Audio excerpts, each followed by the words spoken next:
추운 겨울을 보내는 데는 여러 가지 방법이 있지요. 밖에 나갈 때는 두꺼운 옷을 꺼내 입고 그리고 모자와 장갑을 챙겨 나가기도 합니다. 그리고 집안에서도 역시 추운 겨울을 나기 위해서 여러 가지 방법을 사용하는데요. 오늘은 이렇게 겨울 나기에 대한 이야기를 나누면서 한국어를 공부하겠습니다. 오늘도 함께 한국어 공부하실 두 분 나와 계십니다. 안녕하세요. 안녕하세요. 반갑습니다. 아마 두 분께서는 처음에 한국의 겨울을 맞이했을 때 느낌이 좀 다르셨을 것 같은데요. 특히 라카 씨는 인도에서 오셨기 때문에 좀 춥지 않으셨어요? 저는 처음에 한국에 왔을 때는 엄청 추웠어요. 네. 춥고 이제 눈 오는 것도 한국에 처음에 봤었고요. 아, 한국에서 눈을 처음 보셨어요? 네, 처음 봤어요. 네. 우즈베키스탄은 뭐 겨울이 좀 비슷하지 않을까 싶은데요. 어떠셨어요, 처음에? 우즈베키스탄에서도 눈 많이 내리긴 하는데 네. 한국만큼 춥지는 않아요. 제가 처음에 한국에 와서 너무 추워서 뼈까지 아프고 이렇게 시리고 너무 울 뻔했어요. 네. 그래도 이제는 한 10년이 넘어가고 있기 때문에 한국에서 겨울을 나는 방법들을 터득하셨을 것 같아요. 라카 씨는 한국에서 어떻게 따뜻하게 보내고 계세요? 저는 이제 집에 있으면 이제 보일러 좀 더 올리고 보일러 따뜻하게 들고 내복도 사입고 해요. 네, 좋은 방법이네요. 어떠세요? 마리아 씨는 겨울나기 어떻게 하고 계세요? 아니 저는 원래 주위를 조금 다는 편인데 남편이 저보다 더 해요. 네. 제가 집에서 항상 너무 더워서 답답해요. 반팔 반바지를 입고 다녀요. 겨울 내내 집에서. 네. 그냥 남편이 제가 뭐 이렇게 뭐 하다가 남편 저 몰래 보일러를 울려놓고 제가 너무 답답해서 좀 내리고 남편 또 올리고 항상 그것 때문에 싸워요. 애들한테도 온도가 18도, 19도 정도 이렇게 맞춰놓으면 몸에 좋은데 남편 때문에 항상 22도, 23도 너무 더워서 싫어요. 아유, 큰일이네요. 저는 24도까지도 잘 올려놓는데 추위를 잘 타지 않는 편인가 봐요, 마리아 씨는. 저는 주위를 잘 타는 편인 줄 알았는데 네. 남편 비해서 하면은 안 타는 편인가 봐요. 그러니까요. 네. 그래도 어쨌든 적정 온도는 말씀해 주신 대로 18도, 19도, 20도까지만 더 올리면 그렇게 건강에 좋지는 않다고 하네요. 네. 두 분의 겨울나기 이야기도 함께 들어봤는데요. 오늘 주제는 바로 겨울나기입니다. 출근길에 버스 정류장에서 만난 두 사람이 겨울 날씨에 대한 이야기와 또 지난 겨울에 있었던 이야기들을 회상하면서 대화를 나누는 영상을 먼저 준비를 했습니다. 어떤 이야기를 나누는지 함께 보겠습니다. 아침부터 상당히 춥네요. 일기예보에서 내일부터 한파가 몰아친대요. 오늘 일기예보에서 눈이 내린다고 했어요. 강원도 지역은 벌써 폭설이 내리고 있대요. 그래요? 아, 눈이 내리면 도로가 얼어 미끄러운 곳이 생기니 퇴근길이 벌써부터 걱정되네요. 눈이 오면 돌아다니기가 꽤 어려워요. 작년 겨울에 눈이 온 뒤 집 앞 빙판길에 미끄러져서 넘어졌던 기억이 나요. 이런 큰일 날 뻔했네요. 다치진 않았어요? 뒤로 넘어지면서 엉덩방아를 찧었어요. 뼈가 부러지거나 금이 가지는 않았지만 움직일 때마다 아팠어요. 아, 겨울철 빙판길은 정말 조심해야겠어요. 네, 여러분 영상 잘 보셨습니까? 얼마나 이해하셨나요? 먼저 대화에서 오늘 날씨가 어떻다고 이야기하던가요? 라카 씨, 오늘 날씨가 어땠어요? 오늘 날씨가 상당히 춥고 강원도에서 눈 내리고 있대요. 그렇습니다. 잘 이해하셨네요. 대화에서 눈이 온다고 하니까 뭔가 걱정을 합니다. 마리아 씨. 눈이 많이 오면 도로가 얼어서 이제 미끄러운 곳이 많이 생겨서 출퇴근 길이 걱정된다고 했어요. 그렇습니다. 출퇴근길이 걱정이 많이 된다고 했죠. 그러면 이 대화에서 남자가 작년 겨울에 있었던 경험을 얘기하고 있거든요. 어떤 경험이 있었다고 하던가요? 집 앞에 미끄러워서 넘어져서 엉덩이를 많이 부딪혔나 봐요. 네. 그래서 엉덩이가 부러지지는 않지만 움직일 때마다 많이 아팠대요. 그렇죠. 엉덩이를 찧었다고 얘기를 했죠. 정말 많이 아팠을 것 같습니다. 잘 이해를 하셨습니다. 이 대화에서 상당히 아침부터 춥다고 하면서 내일부터 한파가 몰아친대요 라고 얘기를 하고 있습니다. 바로 오늘 배울 표현입니다. 한파가 몰아치다 입니다. 오늘의 표현 첫 번째. 한파가 몰아치다. 아침부터 상당히 춥네요. 일기예보에서 내일부터 한파가 몰아친대요. 한파가 몰아치다. 먼저 함께 따라해 보실까요? 한파가 몰아치다. 라카 씨? 한파가 몰아치다. 네, 잘하셨습니다. 한파가 몰아치다. 이번에는 마리아 씨? 한파가 몰아치다.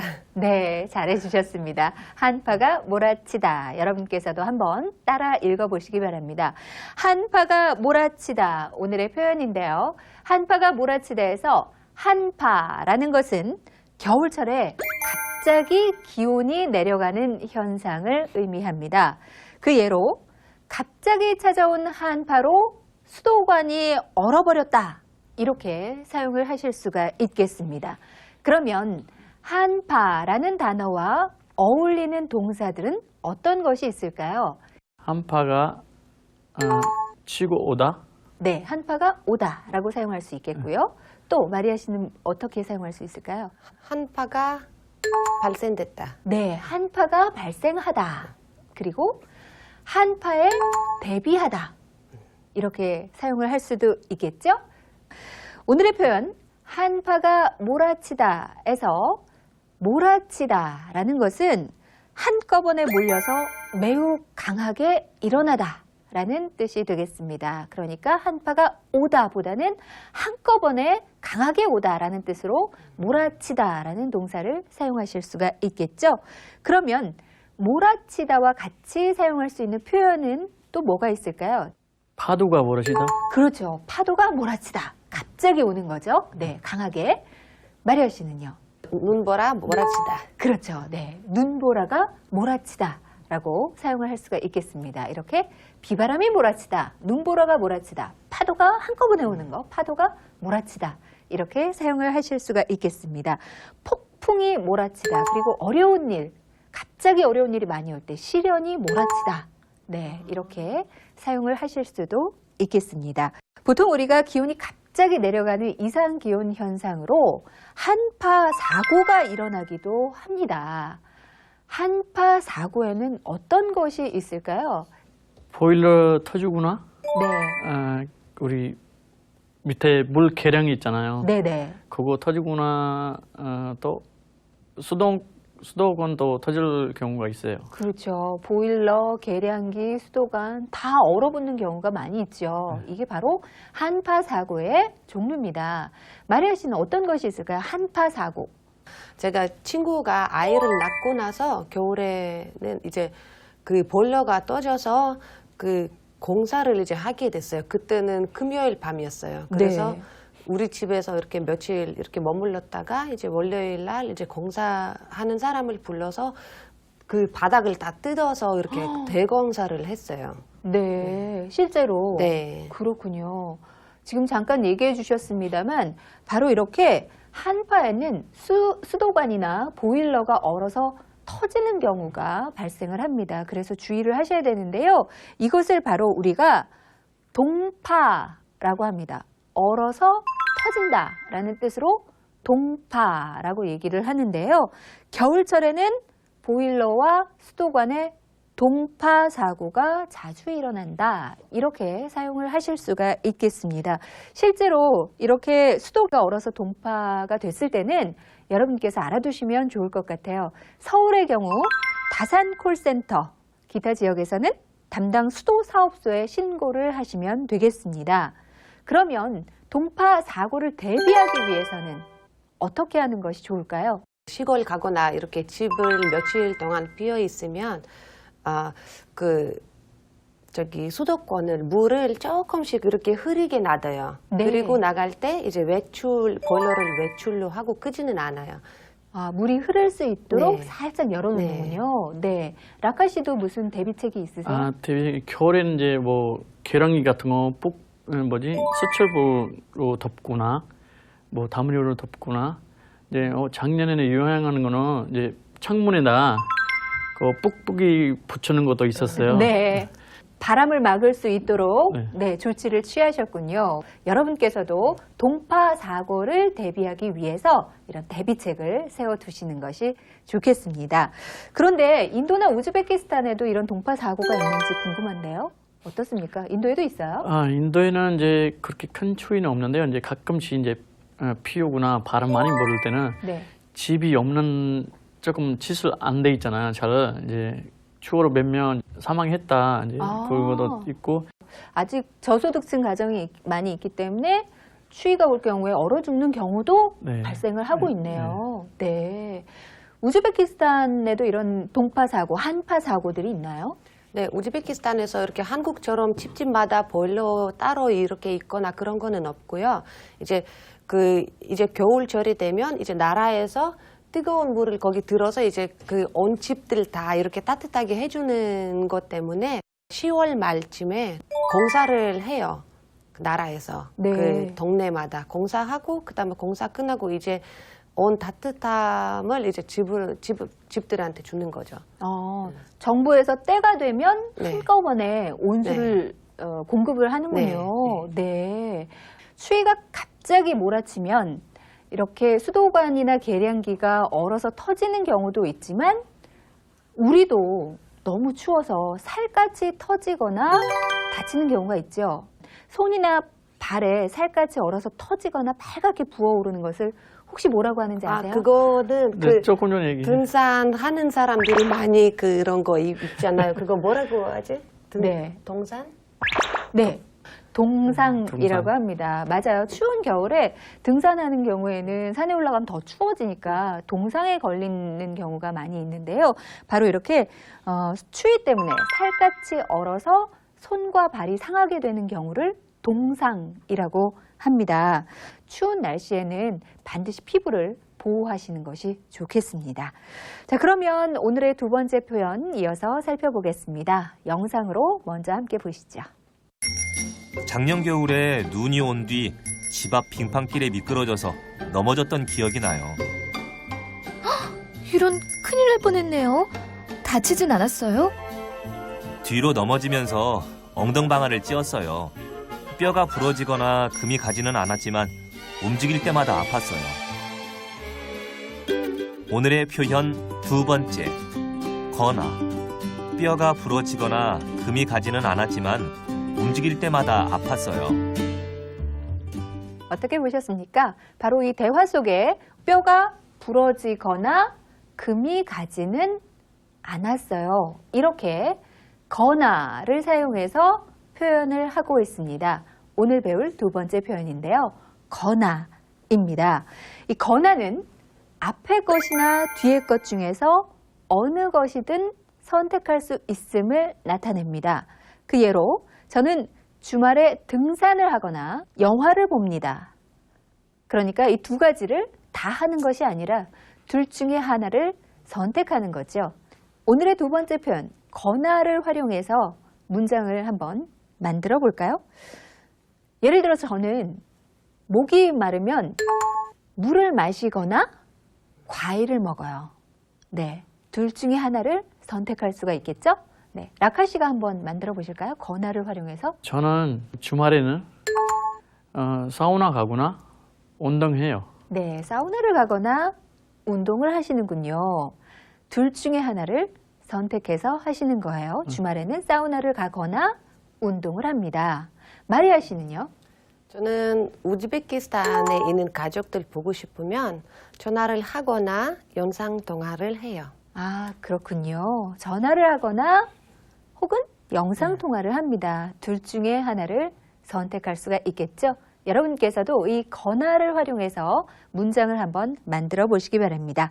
그러면 오늘 두 번째 표현 거나를 이용해서 문제를 함께 풀어볼까요? 보시죠. 오늘 배운 표현을 활용해서 문장을 완성하세요. 마리아, 가족 여행을 가려고 하는데 어디가 좋을까요? 라카, 동물원에 가거나 놀이공원에 가는 게 어때요? 마리아, 주말이나 시간이 있을 때 보통 뭐 해요? 라카. 첫 번째 문제부터 함께 대화를 완성해 보겠습니다. 먼저 마리아 씨가 시작해 주실까요? 주말이나 시간이 있을 때 보통 뭐 해요? 주말에 시간이 있을 때 친구 만나거나 영화를 봐요. 네. 주말에 시간이 있을 때 친구를 만나거나 영화를 보시는군요. 잘해 주셨습니다. 그러면 두 분이 한번 바꿔서 해보실까요? 주말에 시간 있을 때 보통 뭐 해요? 저는 가족과 함께 외식을 하거나 영화를 보러 가요. 네. 외식을 하거나 영화를 보러 가시는군요. 둘 중에 하나를 선택할 수가 있겠죠. 두 번째 문장 보겠습니다. 오늘 배운 표현을 활용해서 문장을 완성하세요. 라카, 부모님 생신 때 무슨 선물을 하면 좋을까요? 마리아, 라카 씨께서 이번에는 시작해 주실까요? 부모님 생신 때 무슨 선물 하면 좋을까요? 제 생각에는 건강식품 드리거나 돈 번투 드리면 좋지 않을까요? 예. 생신 때 건강식품을 드리거나 돈 봉투를 드리면 좋을 것 같아요. 둘 중에 하나를 선택할 수가 있는 거죠. 이번에는 바꿔서 한번 해보실까요? 라카 씨, 부모님 생실 때 어떤 선물을 드리면 좋을까요? 여행 보낼 거나 먹거리 선물한 게 어때요? 네, 잘해주셨습니다. 여행을 보내드리거나 목걸이 선물을 하면 어떨까요? 이렇게 완성을 해주셨습니다. 여행을 보내드리거나 또는 목걸이 선물을 하거나 둘 중에 하나를 선택할 수가 있는 거겠죠? 오늘 두 번째 표현, 거나에 대해서 여러 가지 표현을 통해서 배워봤습니다. 오늘의 표현 다시 한번 떠올리면서 학습 정리하겠습니다. 학습 정리, 한파. 겨울철에 기온이 갑자기 내려가는 현상입니다. 갑자기 찾아온 한파로 수도관이 얼어버렸다. 몰아치다. 한꺼번에 몰려서 매우 강하게 일어나다는 뜻입니다. 비바람이 몰아쳐도 우리는 산행을 계속했다. 한파 사고. 겨울철에 기온이 갑자기 내려가는 이상기온 현상으로 일어나는 사고입니다. 동파, 얼어서 터짐을 뜻합니다. 동상, 추위 때문에 살갗이 얼어서 조직이 상하는 일입니다. 거나, 앞에 것이나 뒤에 것 중에서 하나를 선택할 수 있음을 나타냅니다. 저는 주말에 등산을 하거나 영화를 봅니다.